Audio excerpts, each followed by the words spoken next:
সেইবিলাক মই কালি জমা কৰিলোঁ। বিত্তীয় লেনদেনত আপুনি জড়িত নাই? নাই মই নিজৰ পইচা এই বছৰ ধৰি আপুনি এই ফেষ্টিভেলত জড়িত?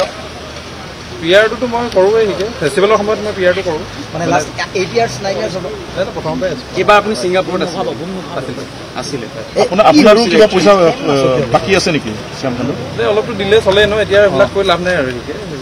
আৰু এটা অভিযোগ আছিলে যে জুবিন গাৰ্গৰ মৃত্যুৰ পিছতো নৰ্থ ইষ্ট ফেষ্টিভেল চলি আছে ছিংগাপুৰত, এই বিষয়টো কিমান দূৰ সত্য হয়নে? চব প্ৰথমৰ দিনা যেতিয়া আমি খবৰটো পাইছোঁ মই তেখেতক ছাজেষ্ট কৰিছোঁ কেঞ্চেল কৰিবলৈ, সেইবিলাক মই জমা কৰিছোঁ।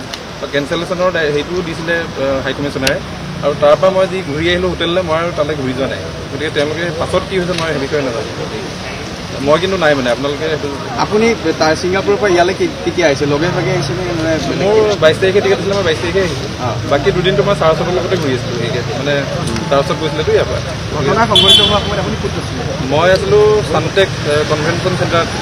মানে ইয়ৰ পাৰ্টিটো আপুনি অৱগত আছিলে নাই? মই নাজানো আমি পাছতহে গম পাইছোঁ। কোনে এইটো আয়োজন কৰিছিলে? এইবোৰ এতিয়া আপোনালোকৰ পৰাহে গম পাইছোঁ কোনে আয়োজন কৰিছে, আমি তেতিয়া নাজানো। যেতিয়া ঘটনাটো সংঘটিত হৈছিলে তাৰ পাছত আপোনালোকে নৰ্থ ইষ্ট ফেষ্টিভেলৰ বহুকেইটা অনুষ্ঠান আপোনালোকে অনুষ্ঠিত কৰিছিল নাই কৰা? মই তাকে ক'লোঁ, এতিয়া মই কেঞ্চেল কৰিবলৈ তেখেতক ছাজেষ্ট কৰিলোঁ কিন্তু নকৰিলে, আৰু ইণ্ডিয়ান হাই কমিশ্যনে কেঞ্চেল কৰিলোঁ বুলি ঘোষণাও কৰিলে, আৰু মই গুচি আহিলোঁ তাৰ পৰা।